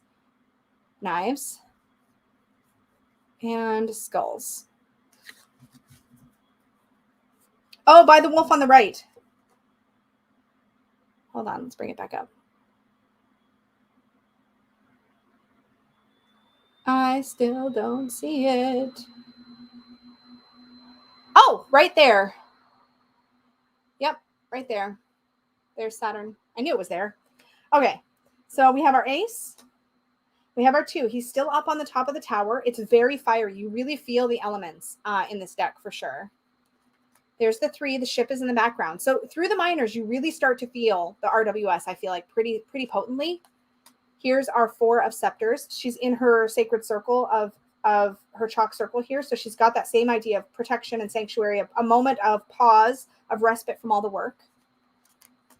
Here in the 5, she's facing down a wild cat. There's our, again, here we have, sorry, I didn't point this out already. So we also have all the astrology for the decans. So here, let me show this one because it's really obvious. It's really, you can find it in every single card. But here we have Leo and we have Saturn. So this is Saturn and Leo. It's right there. Let me see if I can bring it up so you guys can see.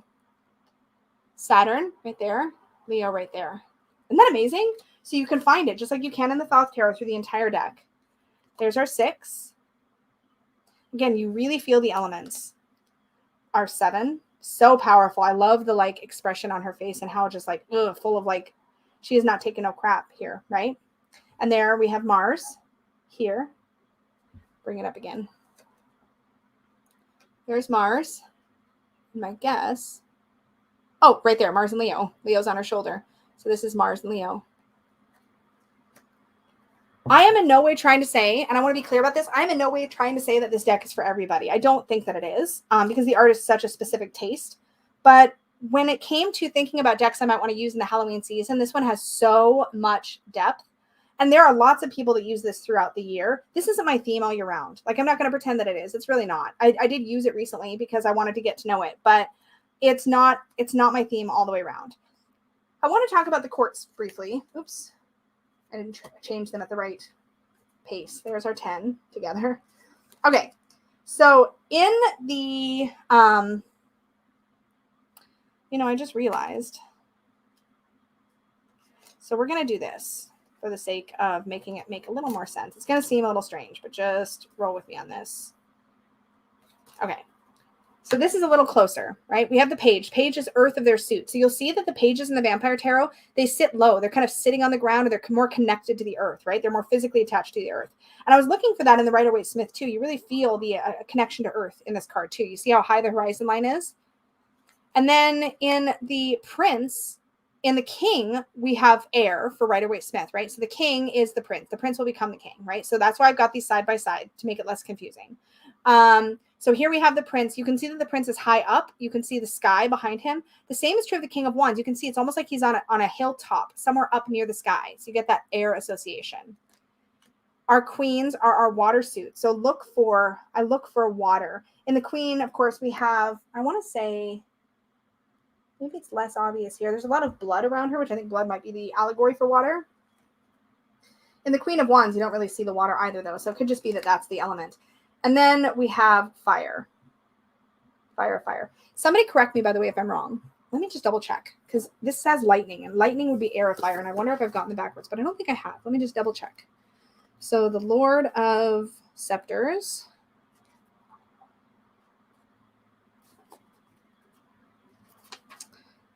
Oh. Yeah, Lord of Scepters. Where'd you go? And in the deck, when you pull it out of the box, the court cards will be backwards. So they'll go Lord, Queen, Prince, Daughter. That's the same as true of Thoth, I believe.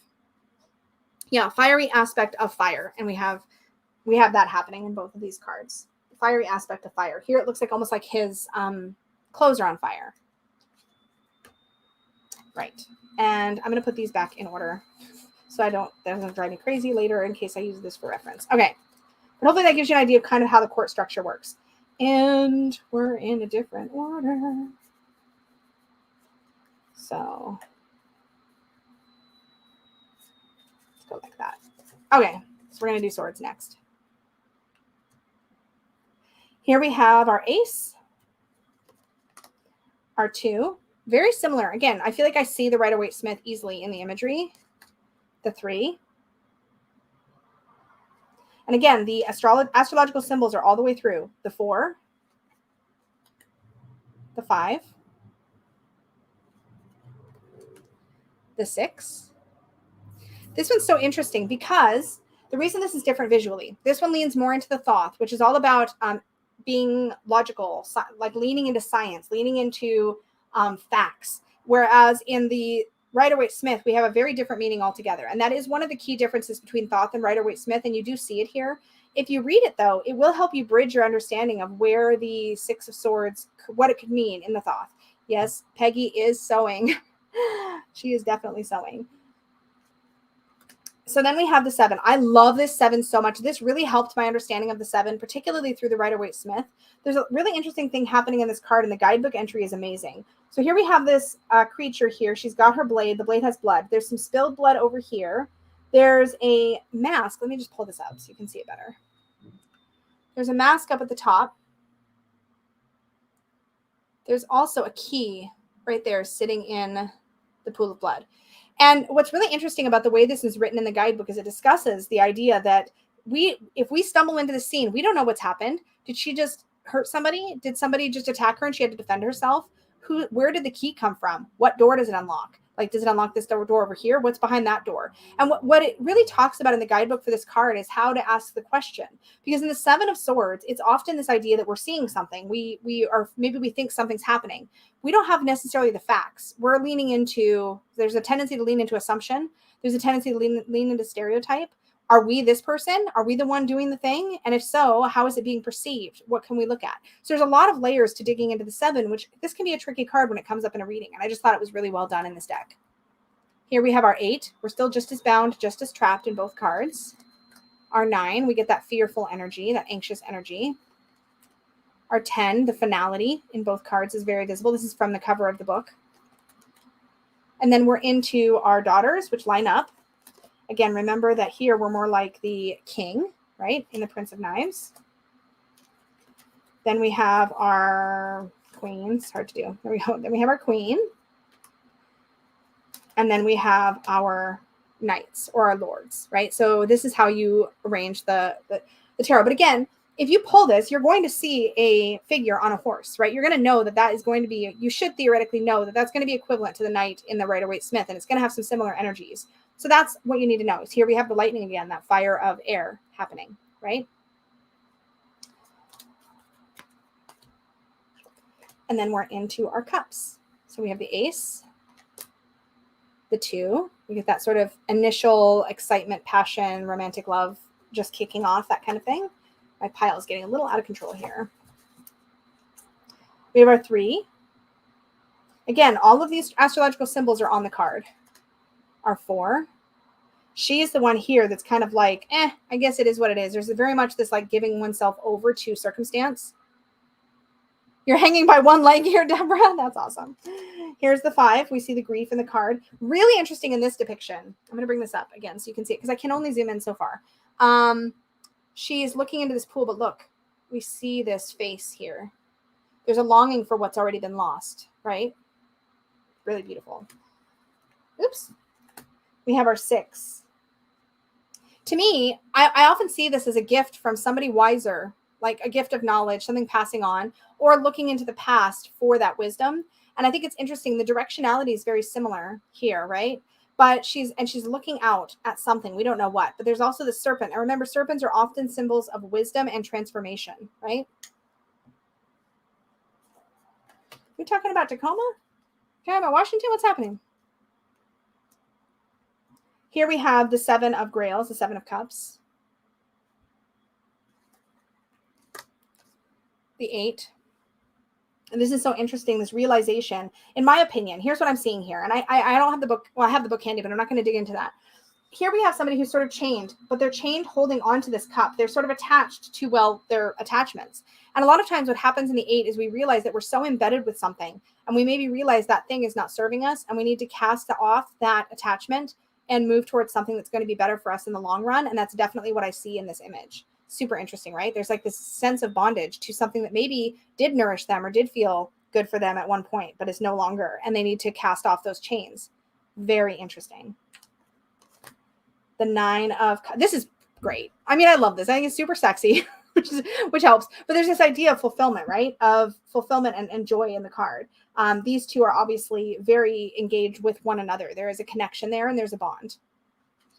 Perhaps a gratitude for what they have, right?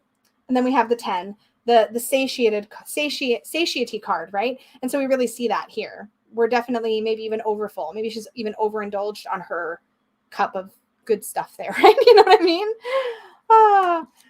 Then we have our page and daughter. Again, she's sitting down on the ground. You get that feeling of the element of earth with her. And then we have our prince. Again, we're looking at the same as the king, right? There's a lot of similarity. You can see it. Then we have our queen, right? And then we have our Lord, same as the knight. Look at this.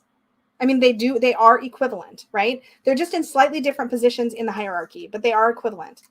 And that really confused me about the Thoth initially, but once you get that piece, it really, really works. Did you mention which RWS deck this is? This is the DeBrig original tarot. I will try to remember to add a link underneath. When this deck first came out, it was really inexpensive, but it's been retouched. So the lines are very, very crisp and the colors are really clear. So that's why I like it. Then we have our last suit, our suit of earth. And we have the Ace of Pentacles or the Ace of Skulls. Obviously, the aces are very, very different. The meaning remains the same. Our Two of Skulls. Again, here we see Capricorn right there, and we see Jupiter. So this is Jupiter in Capricorn. We have expansion in this elemental world. The Three of Skulls. Interesting. I like that she's weaving here. I like that with weaving, there are several moving parts. So she's doing her work. She's building her skill. Then we have our Four of Earth, our Four of Skulls. Here we have almost overprotection. She's got this. She's almost overdoing how safe she wants to feel. She's got this massive kind of overkill on the guard here, I think. He looks a little bit, much. And that's something we get in the Four of Pentacles, right? Here we have our Five of Pentacles. And I want to point out, while I'm not reading the guidebook descriptions alongside these, because we would literally be here for days, because there's so much, you cannot, if you work with the guidebook, you will get so much out of this image. You will understand why it is the way it is, what's happening in the card, why it's happening in the card, and what that means both spiritually, but also in a mundane way. You will get both. And I love that. You're not left flapping in the breeze trying to figure it out, right? As much as I'm like showing it to you so you can see how it compares with the Rider-Waite-Smith, if you're like, I don't get it, just know that the book will be there to hold your hand through that process. The Seven of Skulls.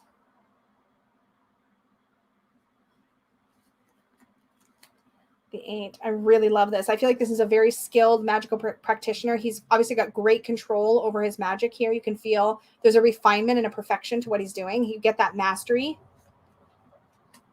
Here's our 9, safe in our garden. Here we have Virgo. And it should be, is it Sun in Virgo? No, that's, you guys, where is it? I can't remember. It bugs me. When I'm looking at it not through a viewfinder, it's a lot easier. And then we have the Ten of Skulls. Here we see Virgo again. And the other symbol will be somewhere, you guys. Oh, there it is. Is it on her? Oh, there it is. It's right there. It's Mercury. It's Mercury in Virgo for the Ten of Skulls. And here again, we have our page sitting down on the ground. We get that feeling of the element of earth. And then we have our prince, our queen, and our Lord. There. So that, let me come back to my dual view here. that is the Tarot Vampires. So I know I spent the majority of our time here on the book, but that is the thing, right? That is the thing that sold me on this deck initially. Let's zoom us out. Oh, I never drank my tea. Good job, Lisa. So if there's any questions you have about either the deck, a specific card, if you're confused about any of them and want me to pull out the guidebook and refer to anything, you can ask those questions now and I will check them out in the chat. I love that the chat is all over the place. I think that's awesome. This tarot is a really, really wonderful RWS version. It's really clear. It's really easy to see. I got this in a trade thanks to a good friend who traded it with me. Thank you, Robin. That was awesome. So yeah, I just thought it's good to be able to see all the things. This has linen too, so it shuffles really nice. That's what sold me on the deck as well, the book. Yeah, the book is amazing. But again, I don't want to in any way imply that if you don't like this deck, if you're not drawn to it at all, do I think it's worth buying just for the book? Realistically, no, because you could get that material elsewhere. Like, would I have bought it if I detested the artwork? No, I wouldn't have. To me, that would have been a waste. I just drooled on myself. So I think it's really easy to get sucked in and be like, oh, I must have this. There's nothing you must have. There's always going to be another resource to give you the same information. I like how digestible the info is, but it's not something that I think you need. I mean, that's true of any deck. It's not gory. It's really, really not. It is sexy in my opinion. But again, I like Twilight and, all that stuff that everybody teases you for liking, I like that stuff. If you're a fan of Anne Rice or any of that. But I think this deck has ended up kind of pigeonholed a little bit into being this like, oh, it's like I said, it's a kitschy vampire deck. And while that's true of the artwork to some degree, there's also depth in the artwork and there's a lot of symbolism in the artwork if you know what to look for. And the guidebook helps you know what to look for, so the deck is too sexy for me. That's completely fair. Oh, is too sexy for me. That changed for me. And now I look past the artwork. That's interesting. Yeah. So that's my thought. So yeah, I personally think I'm going to shuffle it. I love the Llewellyn shuffle. It's so satisfying. And I don't need it to be in order anymore. So there's that. But it's a really, really lovely deck. I'm not as into vampires as I used to be, but in my 20s, I was all about the vampire genre because of Anne Rice. Yeah, I know Anne Rice was such a mood. I have not reviewed any of the Barbieri decks. They tend to bug me. Or Lisa Robertson Soul Cats. Nope. No on the Soul Cats. No on the Barbieri. I'm going to edge mine in a rose red, I believe, is what I'm going to do. I think that'll be really pretty. But yeah. It is a Llewellyn deck. Yes. It comes in the big magnetic box with the guidebook that fits inside. So yeah, this is a small Peggy bag I have mine in. So yeah, it's exactly the same as if you've gotten any other Llewellyn deck. What have I done? Uh-oh. Is that the only one that was flipped over? Yes. Yay. Okay. Yeah, so it's exactly the same cardstock as Terror of a Hidden Realm or Forest of Enchantment or any of those. Yeah. So I need to save my voice. I have a big video to film this weekend because I've got to film my hot takes. That's coming out on Tuesday and get that all edited. And I have member live readings tomorrow. So I'm going to be here for hours. So I'm going to be kind to my voice and wrap this up pretty quickly now that we've gone through the whole deck. Thank you guys so much for coming and hanging out with me. I don't consider myself an expert on the deck. I mostly just wanted to, I guess I can just, well, whatever. You can see my mouse hand. It's fine. I just really wanted to give you guys a bit of a tour through the deck and do it together. Again, I haven't studied it over time. There are other creators here on the platform that have worked with this deck over a long period of time, and I encourage you to watch them. There's a link down below, as I mentioned at the beginning of the stream. There's a link down below to Racine's channel, Almoon513, who very much inspired my purchase of this deck and who has worked with it over a long period of time. And I definitely recommend that you watch her content. Just go to her channel and search up Tarot Vampires, spelled with a Y, Tarot Vampires. And so go check that out and watch her content on this deck if you're still interested and you want to hear another perspective. I think one of the reasons I wanted to do perspective is because Racine has a particular aesthetic herself. And it's like, oh, I get why Racine likes this deck, but why might somebody else like this deck? I know that sounds bad, but I'm a very fluffy-ish person. And I wanted to speak to this deck from that perspective of somebody who isn't head over heels for vampire. I think vampire stuff is cool. I do like it. but I'm not in that world typically. Like I'm not, I'm not very gothic, I'm not like in that place. And so I kind of wanted to, I hope this doesn't sound terrible. I hope it doesn't sound bad. Because I very much respect the work of people who are coming from that perspective. I just wanted to share a different perspective. I just spotted a question. Is it going out of print? Okay, so this is so hard to describe. I have no reason to think that it is. None. And I don't want to try. I want to do this. I want to talk about this responsibly. Don't do the FOMO thing. If you buy the deck just because you're afraid you might want it later, I don't necessarily think that is the best choice ever. If you can reasonably afford it and it feels good to you to do that, fine. But FOMO is such a dangerous thing. FOMO is fear of missing out, right? I have had a vibe for a while that this deck is on its way out. Now, it could be that all of our there's been a lot of us, I feel like, who have been talking about this deck recently, and that could have changed that course. We don't know. So it could be that people are buying it more, and that's going to change that. I just had a gut feeling for a little bit. It's like I would go to look for it, and it would say it's out of stock, and it felt like it was going out of stock fast. Like it was always out of stock when I would go look. And to me, that tells me that whoever, like Amazon or whoever's carrying it, is only carrying a small amount at a time because it wasn't selling well. If it's selling well now, then it'll be fine. If it's not selling well, fine, then yeah, it might go out of print. The reality is that any deck we might want could go out of print like at any time. So there's that to consider. But I don't know. I have bought decks because I was worried they wouldn't be available and I'd want them later, and that usually didn't work out. If you don't want it now, I wouldn't encourage you to buy it now. You know what I'm saying? And yeah. So, oh yeah, it's not an Anne Rice tarot. I was thinking the Anne Stokes Gothic tarot. Oh, I know what you're talking about. Yeah. Yeah.